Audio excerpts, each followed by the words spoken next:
Bom dia! Bem-vinda, bem-vindo, caro expressionauta, a mais uma edição do programa Duplo Expresso, nessa manhã de quarta-feira, dia 23 de outubro de 2019. Eu sou Rômulo Maia, apresento o programa diretamente de Berna, a capital da Suíça, e hoje conversarão conosco, primeiramente, Maria Lúcia Fatorelli, auditora, coordenadora nacional da Auditoria Cidadã da Dívida, ela que já está aí na sala com a gente, e na sequência a gente conversa com o Beto Almeida, jornalista veterano, o homem por trás do projeto da Telesur. Maria Lúcia Fatorelli estava ontem no Congresso Nacional, um dia terrível, Maria Lúcia, para a cidadania brasileira, em que na Câmara Alta, pelo menos convenciona se chamar assim, né, o Senado de Câmara Alta, aprovou-se o fim dos direitos previdenciários do pobre brasileiro, né? E na Câmara dos Deputados, eles aprovaram a entrega da base de Alcântara para os Estados Unidos, ou seja, aprovaram a instalação de uma base militar americana em pleno território nacional. Aliás, eu nem sei se é mais nacional o território. Bom dia, apesar disso, Maria Lúcia Fatorelli. Bem-vinda mais uma vez ao Duplo Expresso. Bom dia. E hoje está na pauta a securitização Que semana, hein? na Câmara. Olha, o Congresso está entrando para a história como aquele que derrubou a principal conquista da Constituição de 88. É assim que a gente tem que denominar este Congresso Nacional. Porque foram avisados, não é? Foram inúmeros debates, professores provaram a falha, a fraude nos cálculos do governo, com aquelas planilhas. Mostramos que a Denise Gentil mostrou que aqueles cálculos também da longevidade menosprezavam a juventude, o trabalho da juventude, que hoje está desempregada, sem oportunidades, né? E mais, a gente está vendo no Chile o resultado de um desmonte da Seguridade Social. A gente está vendo lá. E o resultado das privatizações, porque o alvo lá está sendo a empresa de energia, porque, um dos alvos, né?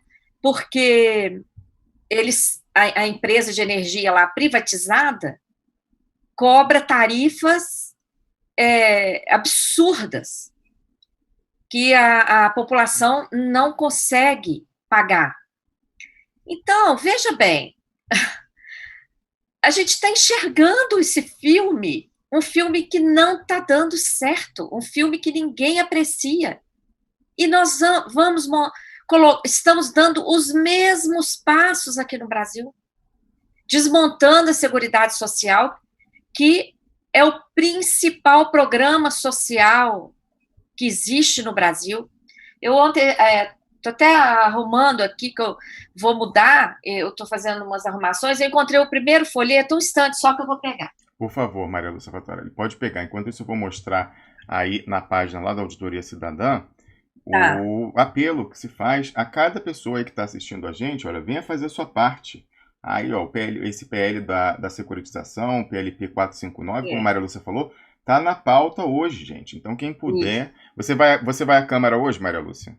Com certeza, com certeza. Olha, esse foi o folheto da Previdência, tá? Um deles, né? Porque nós temos vários. Fizemos aquele deputado, senador, de que lado Vossa Excelência está? Muito bem feito, todo o Colocando, material.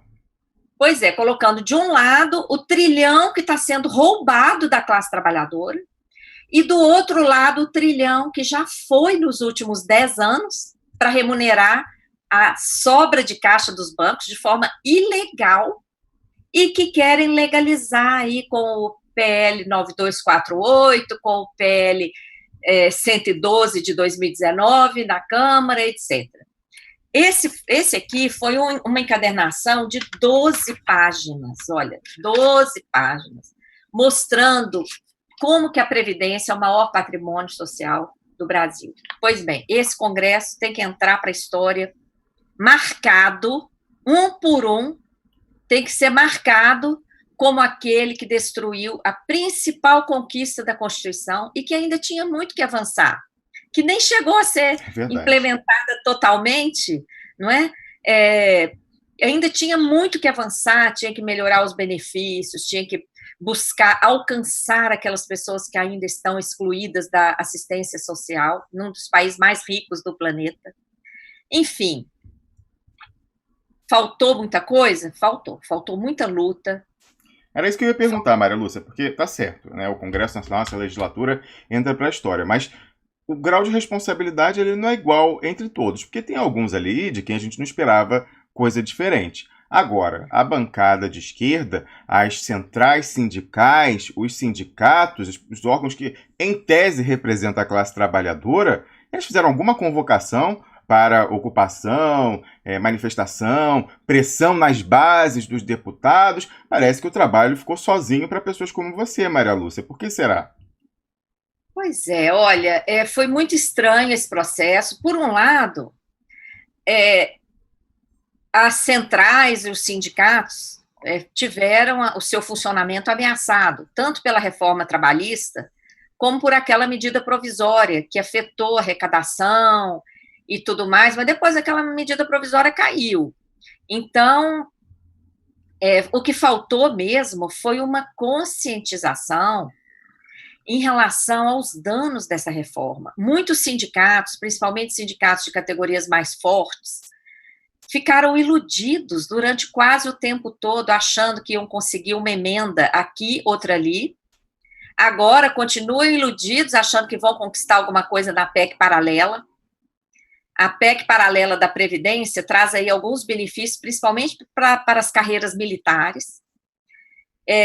E, na verdade, assim, olha, servidor público está perdendo muito. Vai ter aumento de alíquota, vai ter alíquota extraordinária, quer dizer, coloca nas costas do servidor público a obrigação de manter a saúde do fundo. Quer dizer, acabou a solidariedade. É trabalhador que vai ter que manter a aposentadoria. Ponto. Tá? Então, se o aumento das contribuições previdenciárias, se as contribuições extraordinárias não forem suficientes, o regime geral de servidor vai ser extinto. E todo mundo vai ser julgado no regime geral. Alguém tem dúvida de que isso vai acontecer? Pois é. Pois não está havendo concurso. Não está havendo reajuste digno para servidores. É claro que esse financiamento vai se esgotar. E, no limite, vai todo mundo para o regime geral. E no regime geral, o que está acontecendo? O limite, o teto, quer dizer, o limite não, o teto, é R$ 5.939 e alguns centavos. Mas ninguém se aposenta aí. Não tem ninguém aí ganhando o teto. Quem se aposenta no teto, no ano seguinte já está abaixo, por causa dos trambiques aí de reajustes abaixo da inflação e etc. A maioria vai perdendo ao longo do tempo. Todos os ouvintes aí, quantas pessoas vocês conhecem que lá atrás se aposentaram com X salários mínimos e ao longo do tempo vão recebendo menos e menos? Não é? Todo mundo tem um pai, uma tia que está nessa situação. É verdade. Então, é isso que vai acontecer, gente. Então, assim, a garantia mínima que nós tínhamos foi jogada fora. E mais, a gente conseguiu uma vitória que foi tirar a capitalização individual, tá? Vitória também que eu coloco muito nas mãos da Auditoria Cidadã, porque nós denunciamos, nós que demos a cara para denunciar fortemente, inclusive em evento em que fomos colocados sob constrangimento ao lado de representante do Banco Mundial, ao lado de representante no Nereu Ramos. Ali fiz discurso denunciando a vergonha que é a tal da capitalização individual. Isso a gente conseguiu. Mas passou a privatização do Funpresp, que é o filé. O Funpresp já é uma capitalização dos servidores públicos, sim, só que é complementar. Foi aquela reforma da Dilma, né, quando ela estabeleceu isso. Foi criado na reforma do Lula, regulamentado pela Dilma, tá? e agora privatizado por Bolsonaro, tá? Porque quando Lula criou, era uma instituição regida pelo poder público.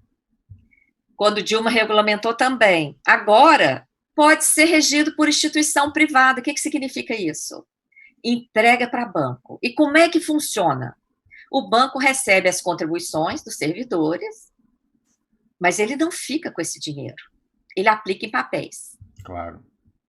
Quem está lendo o jornal, principalmente Valor Econômico, que de vez em quando traz algumas notícias do mercado, né? Está vendo a crise lá fora. Sim. Está vendo que o Fed, o Banco Central Americano, já teve que injetar outra bolada de centenas de bilhões de dólares na banca. Por quê? Porque a banca está atolada de papel podre. Há anos atrás, quando criaram os bad banks, o que são os bad banks? Bancos maus. Para que serve bad bank? É um caixote, minha gente. Bad bank é um caixote. Caixote de quê? De papel podre. Para livrar o balanço dos bancos, o mercado criou essa indecência que se chama bad bank. Então, varre para lá, como varrer poeira para debaixo do tapete, tá? Aliás, tem uma entrevista lá da época da crise de 2012, 2013, por aí, lá na Europa, quando a crise estava bem forte, né, quando começaram a criar os bad banks, um jornalista entrevistou a Angela Merkel e falou: ministra, o que vai resolver isso? Isso aqui é como varrer sujeira para debaixo do tapete. O que isso vai resolver? Os papéis vão continuar existindo. Ela falou: dentro de, no máximo, 20 anos, nós vamos encontrar um destino para esses papéis. Então, olha, se querem ser idiotas, né, seja, eu não quero ser. Eu estou vendo. Ninguém que está aqui hoje quer, Maria Lúcia. Exatamente, Rômulus. Então, o seguinte, claro que esses papéis podres vão ser comprados pelos administradores desses fundos aí, tá? Pois são eles mesmos, são os bancos que são donos de tudo. Maria Lúcia, a gente tem um exemplo muito concreto, né? Durante o governo Lula, alguns fundos de pensão de estatais foram entregues aí a administradores temerários, né? Então você vê algumas coisas, por exemplo, o Real Grandeza, que é o fundo de Furnas, foi entregue a pessoas indicadas pelo Eduardo Cunha. O dos Correios também teve alguma coisa estranha e que fizeram aplicações com dinheiro que é recolhido do trabalhador, totalmente temerárias, para dizer o mínimo, que deram prejuízo, mas, na verdade, quem vendeu esse ativo podre se deu bem, porque desovou, né, o mico e passou adiante. Então, é mais ou menos nesse esquema, não, Maria Lúcia? Lógico. Inclusive, o ministro Guedes é denunciado no TCU, ele é réu de um processo no TCU, é exatamente referente a isso. Verdade. Então, olha, é uma infâmia o que está acontecendo no Brasil. E hoje, a gente tem que falar da securitização, Rômulus, porque ainda não foi aprovada. E deixa eu pegar o folheto aqui, que eu vou precisar usar o diagrama. Pega aí. Mais uma vez eu vou mostrar aqui o apelo lá na página da Auditoria Cidadã da Dívida, olha, para todo mundo aqui, o apelo aos deputados, mas a gente pede a você que está nos assistindo, você que está na área do Distrito Federal, que vá hoje à Câmara dos Deputados ajudar a Maria Lúcia Fatorelli e o pessoal da Auditoria Cidadã a pressionar. Agora é o esforço final, é a hora do tudo ou nada. Então vamos lá todos fazer a nossa parte, Maria Lúcia. Exatamente. E todo mundo aí do Duplo Expresso já deve ter visto, que eu já apresentei isso aqui várias vezes, né? Como é que é o esquema, né? Nós vamos continuar pagando o tributo na rede bancária, só que o tributo não vai chegar diretamente aos cofres públicos. Vai cair nessa conta vinculada que o esquema cria. Conta vinculada a quê? Vinculada a uma nova estatal que está sendo criada para operar esse esquema. Então, olha aí, outra infâmia, assim, é de doer, né? Nós estamos privatizando o Banco do Brasil, Petrobras, Eletrobras, etc., e estamos criando, ao mesmo tempo, novas estatais para operar esse esquema fraudulento, tá? Então, essa conta é vinculada a essa estatal. não é da estatal. A estatal não pode movimentar essa conta, tá? Essa conta é só para viabilizar essa passagem do dinheiro para o investidor privilegiado. Eu quero chamar a atenção das novidades. Inclusive, gente da oposição está usando esse argumento para justificar voto. Vocês vão ver que vai ter gente do PT, vai ter gente do PCdoB votando esse esquema. Por quê?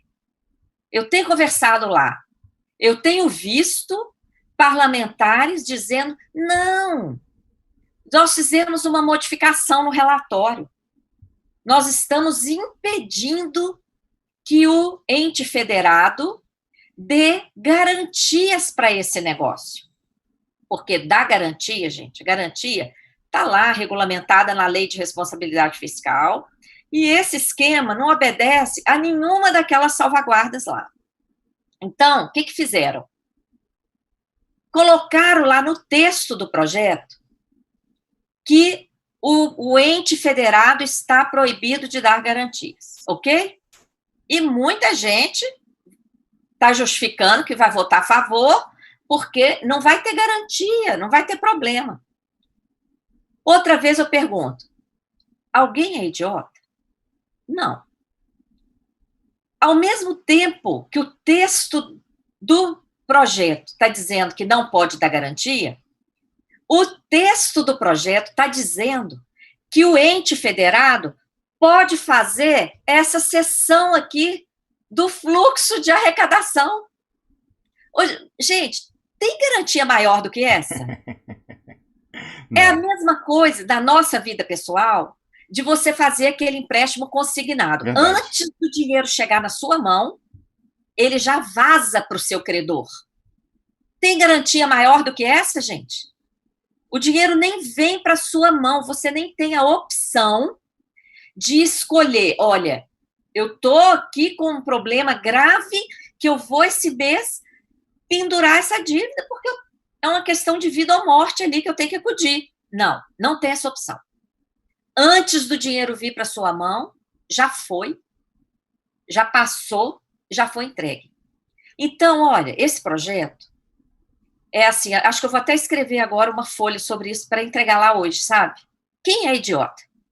O projeto escreve que o ente federado não vai dar garantia, porém, ele permite que o ente federado ceda diretamente a arrecadação tributária, de modo que essa parte que vai vazar aqui para o investidor nem vai chegar aos cofres públicos, nem alcançará os cofres públicos. Essa é a maior garantia.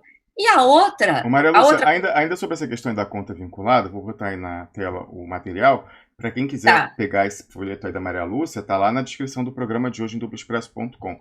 Mas o que eu queria mostrar é o seguinte, é falar, né, essa conta, na verdade, é melhor do que você dar uma garantia. Porque se o Estado desse uma garantia, isso significaria que ia entrar como um débito do Estado. Então, se a pessoa fosse executar, teria que ainda, né, pedir, entrar na justiça e tal, etc. Nesse caso, não. Nesse caso, essa conta vinculada, né, que vem do inglês, a escrow account, isso daí ele já está metendo a mão direto no dinheiro. Então, já é mais do que a garantia, já é a própria execução da dívida diretamente. Então, é um escárnio dizer que eles tiraram a garantia do Estado. Tá, tiraram para botar já a execução e a entrega direto na mão deles, Maria Lúcia. Perfeito, Rômulus. Isso aqui é muito mais do que... Não tem garantia maior do que essa. Porque, de fato, se fosse uma garantia, vamos dizer, normal, é isso aí. Ele teria que cobrar, não é? Se o orçamento não fosse suficiente, teria que aguardar uma verba, uma dotação orçamentária extraordinária, etc, etc. Nesse caso, não. Já vai meter a mão antes do dinheiro chegar no cofre público. Então, olha, é uma infâmia eles virem falar que o ente público não vai ter... Opa, perdão. Tranquilo.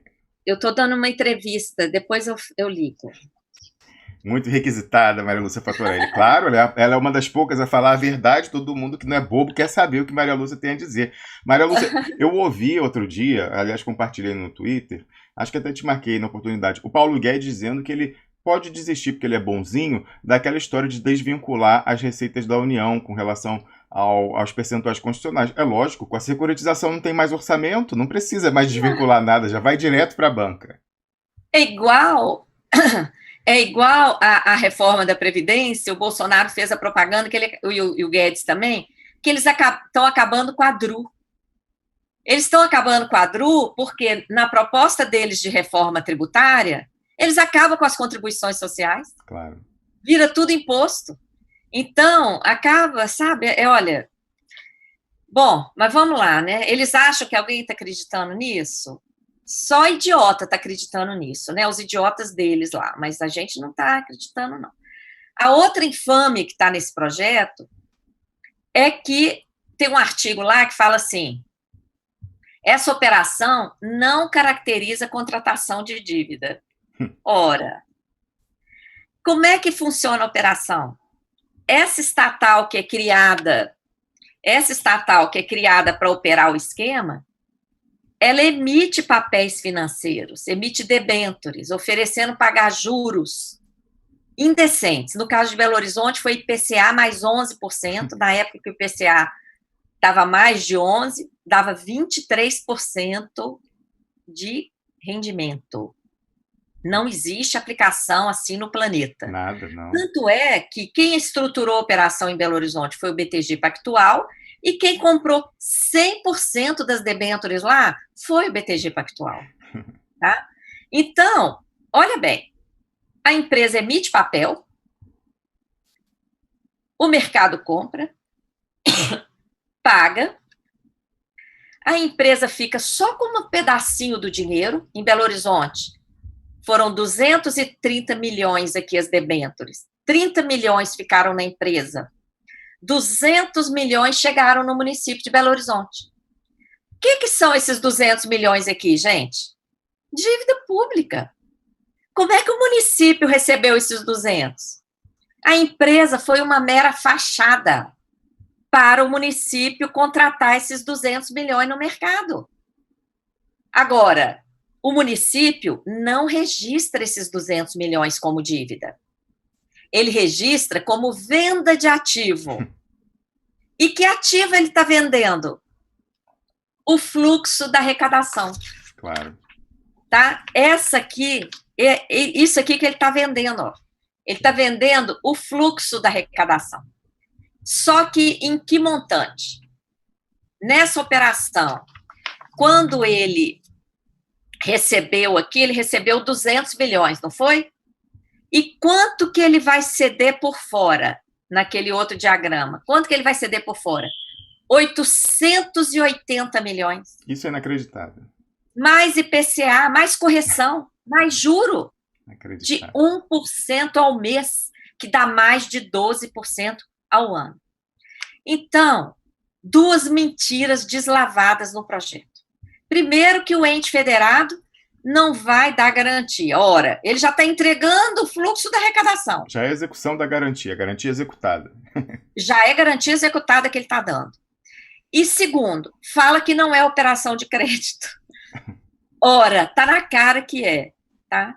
Rômulo, um segundo, que a faxineira está tocando a campainha. Sem problema, pode ir lá. E ainda tem a questão aí de o pessoal dizer, né, isso eu vou querer que a Maria Lúcia mais uma vez explique aqui pra gente que isso é mais uma mentira de quem está envergonhadamente apoiando esse projeto terrível, que é a história de dizer que isso é para pegar créditos podres aí. O Wellington Dias, governador do Piauí pelo Partido dos Trabalhadores, ele foi lá fazer uma pressão na bancada do PT, que é uma das maiores da Câmara, e junto com o PSL, né, tem 55 deputados, salvo engano, dizendo, não, apoia aí, porque isso é só crédito podre e tal. E a Maria Lúcia Fattorelli, quando foi lá conversar com o pessoal estava acreditando nisso, que era para pegar crédito podre, coisa que já não teria mais o Estado como receber. Então, na verdade, era algo que já estava arriscado aí da perspectiva de arrecadação. Fala, bom, se vier alguma coisinha, é bom. Então, Maria Lúcia, explica pra gente essa história aí, por que tem gente acreditando lá no Congresso, ou fingindo que acredita que isso aí é para recuperar ativo podre, crédito podre. Pelo seguinte, quando essa empresa emite esses papéis, tá? Essa empresa não possui nada. Essa empresa acabou de ser criada. Quando ela emite esses papéis, ela vende esses papéis com garantia real. Tá? Que garantia real é essa? É aquela garantia lá da conta vinculada do fluxo da arrecadação. Mas isso não fica explícito. Tá? Essa garantia real fica assim, num volume de recebíveis. Então, na fachada, é como se os créditos, se o volume de créditos estivesse sendo usado como se fosse uma garantia daquele volume. Só que quem assume essa garantia, na verdade, é o ente federado. Aquele crédito podre não vai ser arrecadado. Aliás, está escrito no projeto que quem continuará cobrando e administrando todos os créditos da Fazenda Pública é a Fazenda Pública. Ou seja, Receita Federal, que vai continuar cobrando tributo em âmbito federal, secretarias de Receita estaduais é que vão continuar cobrando, tá? Então, o crédito não sai do lugar. O crédito continua com a Fazenda Pública. O crédito não é entregue, hora nenhuma. Por isso é que esse esquema nem poderia ser chamado de securitização. Olha só, porque quando acontece a securitização mesmo, quando o banco faz securitização, o que ele faz?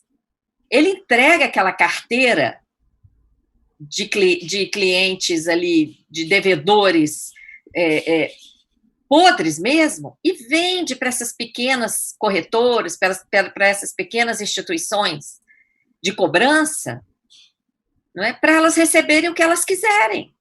Então, elas passam a ser dona daquele crédito, o banco vende e entrega o risco, o crédito. Passa adiante, né? O risco passa adiante. E fica livre.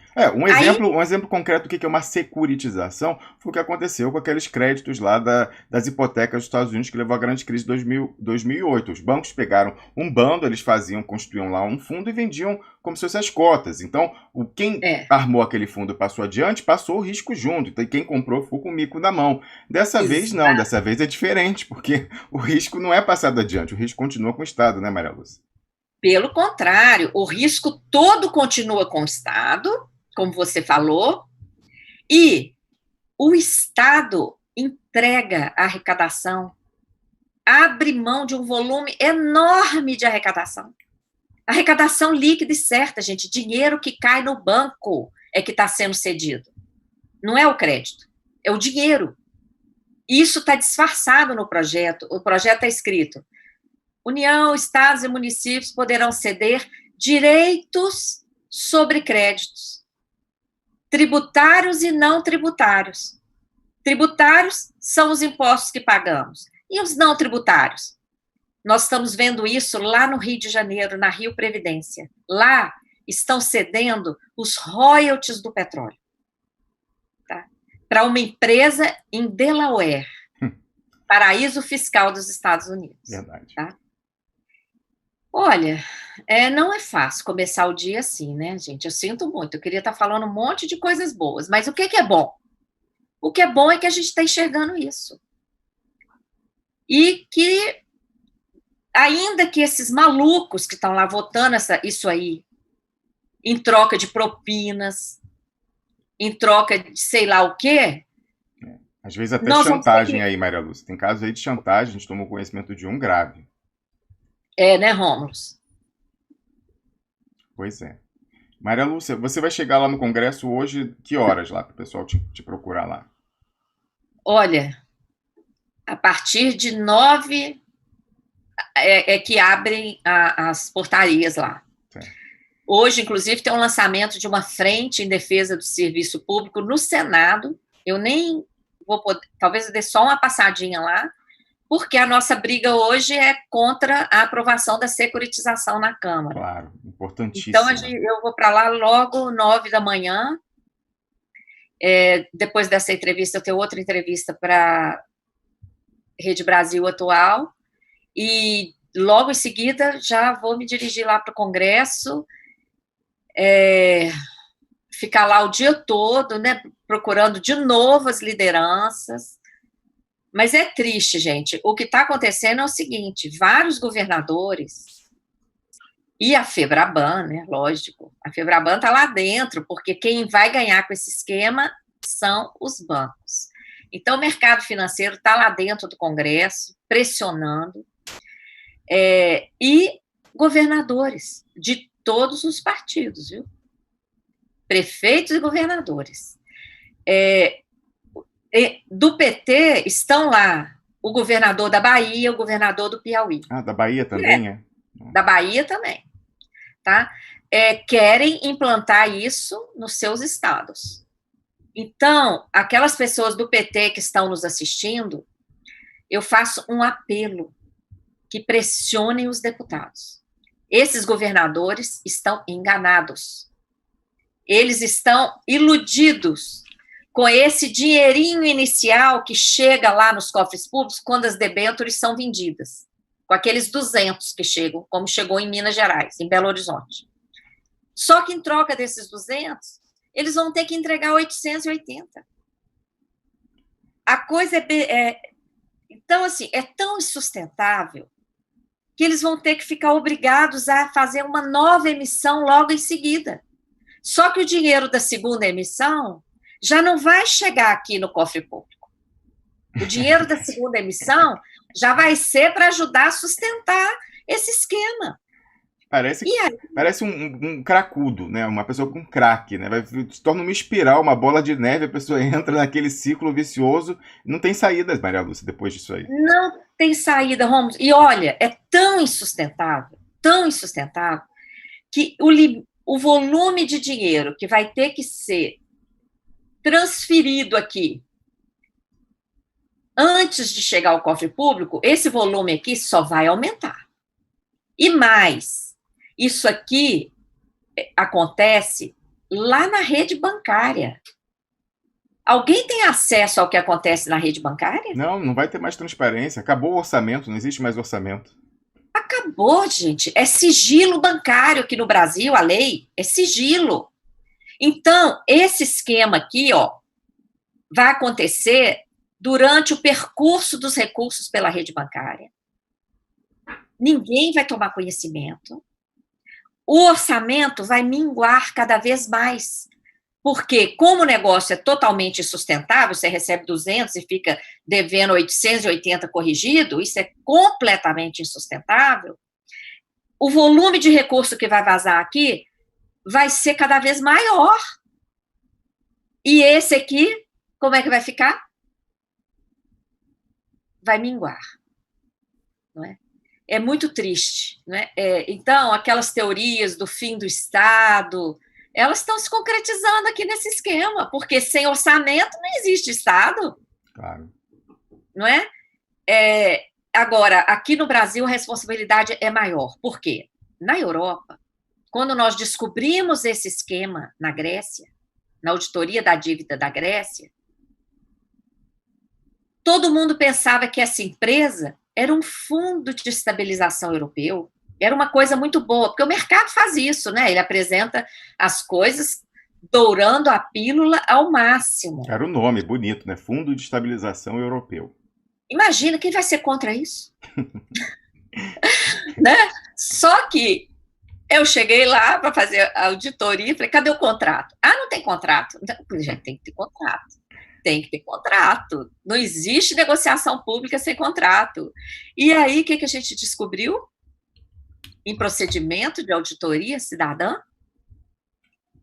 que chegamos a esse contrato. Essa empresa lá não era nada de fundo de estabilização, era uma companhia, uma SA, lá escondida em Luxemburgo. Outro paraíso fiscal. Paraíso fiscal. 17 países europeus eram sócios dessa empresa.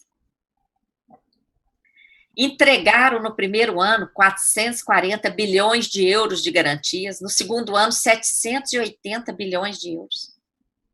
Essa garantia para quê? Para os papéis que ela emitia. Ela emitia os papéis, só que lá os papéis não eram vendidos diretamente, não.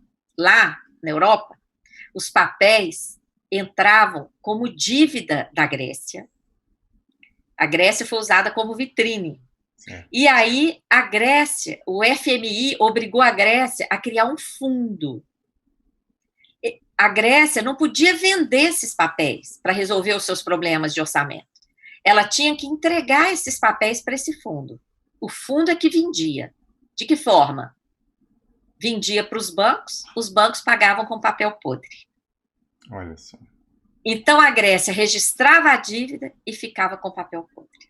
Aí ela teve que privatizar tudo para pagar a dívida. Claro. E os bancos ficavam com papel, esse papel era classificado como AAA positivo, AA+, porque tinha garantia de 17 países europeus, isso não é pouca coisa, isso é dinheiro vivo. Claro. Aí, quando venciam esses papéis, os jornais todos aí da Europa anunciavam: todos os países vão ajudar a Grécia. Aí os países desovavam a garantia. O dinheiro ia para a Grécia? Não. O dinheiro ia para uma conta vinculada, tá? Igualzinho, gente. O dinheiro saía dos países e caía numa conta vinculada. Onde? No Banco Central Europeu. Uma conta criada para esse negócio, e dessa conta vinculada, uma migalha chegava na Grécia, e a bolada chegava na mão dos bancos que haviam adquirido esses papéis lá atrás, entregando papel podre para a Grécia.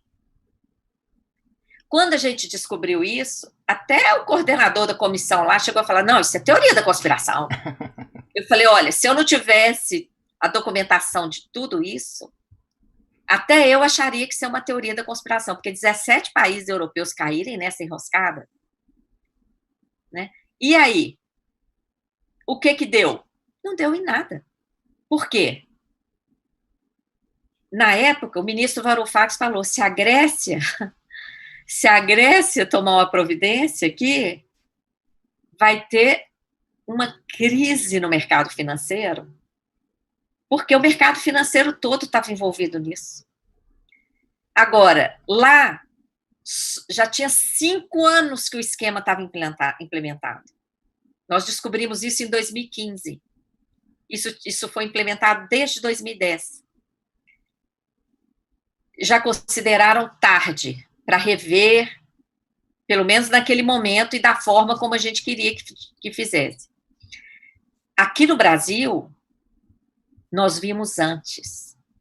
Nós vimos quando poucos pilotos desse esquema haviam sido implementados.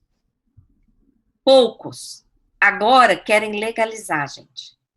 Querem tornar essa fraude legal. Imagina uma lei mandando fazer uma fraude. É lei nacional que se aplica a todos os entes federados. Então, permite isso nos 5.000 e tantos municípios brasileiros, os estados do Distrito Federal, além da União. Então, é algo assustador, Maria Lúcia. Se isso aconteceu em Belo Horizonte, uma grande cidade, e havia aquela opacidade, você imagina aí no interior, nos grotões, acabou a administração, acabou o direito financeiro no Brasil, Maria Lúcia. Pois é, olha, esse esquema foi montado em Belo Horizonte e no estado de São Paulo. O estado de São Paulo parou de fazer as emissões porque viu que o negócio é uma roubada. Parou. Agora, você imagina isso multiplicado aí, como você falou, em mais de 5.000 municípios. Olha, é muito triste. É muito triste. Nós vamos ter que mudar radicalmente. Se esse projeto for aprovado, nós vamos ter que mudar radicalmente a nossa forma de lutar.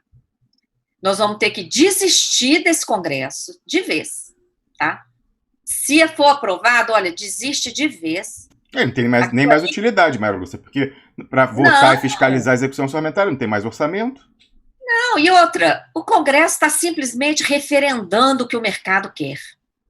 O Congresso que está aí já referendou a entrega da cessão onerosa do petróleo, já agora referendou reforma da Previdência, que é uma pauta do mercado, não é? Referendou a entrega da base de Alcântara, agora está lá em tempos de autorizar esse esquema da securitização, que eu acho que é o maior escândalo de todos, que entrega o orçamento. O que é isso? Entendeu? Aí acabou. Se for aprovado, olha, nós vamos ter que fazer uma mudança radical na nossa luta. Maria Lúcia, é muito sintomático essa questão do orçamento, porque eles não estão apenas lesando a cidadania, eles estão abrindo mão da própria prerrogativa parlamentar, que é votar orçamento. Então, eles próprios estão entregando aquilo para que eles são eleitos. E na semana passada, a gente teve aqui o Glauber Braga na sexta-feira para comentar um tweet que ele fez na quinta-feira, que ele falou o seguinte: olha, o que está acontecendo é que os deputados estão com medo dos militares, medo do fechamento do regime, e o Rodrigo Maia fala: olha, eu garanto vocês, então vota aí essa pauta ultraliberal que eu garanto vocês com os militares. Então é nesses termos, Maria Lúcia. Olha, então para que Congresso? Para continuar o teatro lá. Para quê, né? Eu falei isso com alguns líderes semana passada. Eu falei, olha, entregar essa securitização, o Congresso passa a fazer um papel de palhaço. O que vocês vão fazer aqui quando estiver votando a lei de diretrizes orçamentárias? O que o mercado quis, ele já pegou. Vocês vão ficar discutindo o que sobrar aqui. Que isso? Então, gente, olha, façam a sua parte. Por favor, peguem o telefone, enviem mensagem na página da Auditoria Cidadã, está lá em destaque o apelo para deputados e deputadas, tem lá a carta, o apelo, uma folhinha só, e tem a lista dos e-mails. O pessoal está vendo em casa. Ó. Tá? Se vocês entrarem na página da Câmara, tem também os telefones dos gabinetes. É preciso ligue para as lideranças, tá? Porque hoje é o dia D aí, tá? Ô Maria Lúcia, o pessoal lançou alguma hashtag para as redes sociais para usar contra isso hoje ou não? Ainda não? Senão a gente lança agora aí uma hashtag. Vamos lançar, Rômulo? Vamos lá, vamos botar alguma coisa. Vou pensar aqui. Até o fim do programa eu vejo uma aí de impacto para a gente começar a compartilhar sobre essa questão da securitização, envolvendo isso, para a gente começar a espalhar aí, tentar também, através, marcando todos esses deputados também nas redes sociais, para eles não poderem. Porque o e-mail, ninguém vê a caixa de entrada deles, então eu já vou lá, não vi, não recebi. Agora a rede social fica lá registrada, ainda mais no Twitter, que não dá para apagar, como fazem no Facebook com comentário. Vamos todo mundo para o Twitter fazer isso hoje também, além de tudo. Mas, por favor, quem estiver no Distrito Federal, vá lá encontrar Maria Lúcia Fatorelli e ajudar a pressionar com o corpo presente lá, a partir das 9 horas, né, Maria Lúcia? Isso, eu acho que uma hashtag teria que citar o número do projeto, né, para marcar o projeto, PLP 459-2017, é roubo. É roubo ao orçamento. Decidido, é roubo. PLP 459/2017 é roubo de orçamento. Isso. Tá? Alguma coisa bem direta, assim, né? Pra... Muito bem, Maria Lúcia. Eu vou te dispensar aqui, porque veja como Maria Lúcia Fatorelli é engajada. Ela nem tomou café da manhã ainda. Ela já está dando entrevista aqui, vai parar agora nesses 10 minutos, comer rápido um pãozinho, um café, e já vai dar outra entrevista e vai correr da entrevista para o Congresso Nacional. Siga o exemplo dela, né? É difícil até alguém conseguir fazer tanto quanto ela faz, mas faça a sua parte, pelo menos. Né? Todo mundo hoje, quem está distante, então, mandando e-mail nas redes sociais, ligando para os gabinetes, e quem está no Distrito Federal, por favor, que vá lá ao Congresso Nacional encorpar aí e representar a cidadania brasileira contra esse absurdo, contra esse roubo. Porque é roubo mesmo, Maria Lúcia. É roubo. Então tá, Rômulo, muito grata, um forte abraço. Forte abraço aí a todos os ouvintes do Duplo Expresso, parabéns aí pelo programa. E contamos com vocês. Viu? Pode contar. Aqui a gente com vocês para reforçar essa nossa luta hoje. Certamente, tá? certamente. Você nos representa, Maria Lúcia, assim, nós temos muito orgulho de ter alguém da sua qualidade, da sua integridade do nosso lado na luta. Boa sorte lá e a gente está junto. Eu digo mesmo, Rômulo, muito grata. Bom dia para você, um dia de luta, né? Mais do que nunca. Conversamos aqui com Maria Lúcia Fatorelli, ela que é auditora e coordenadora nacional da Auditoria Cidadã da Dívida, né? Deixa eu mandar já o código aqui para Beto Almeida. Gente, é escandaloso, assim, escandaloso. O que ela fala que tem governadores do Partido dos Trabalhadores e os demais partidos de esquerda no Congresso Nacional apoiando isso, ficou claro o que está acontecendo? Não tem mais orçamento, não tem mais por que você votar em deputado e senador. Não tem mais orçamento. Já está tudo na mão da finança diretamente. Aí vem o escárnio do Paulo Guedes dizer, eu sou bonzinho, nem quero mais desvincular as receitas da União, né, que era um projeto deles antigo. Não precisa, não tem mais receitas da União, não tem mais orçamento, não tem nada, acabou tudo. Acabou, não tem mais função, é só ficar fazendo telequete. O Congresso vai servir para o pessoal ficar levantando plaquinha lá, assim, né? Aquele, não sei o quê, ficar falando fascismo. Fascismo é isso. É um extermínio da população brasileira, é um genocídio do brasileiro. Isso é um absurdo. É um absurdo.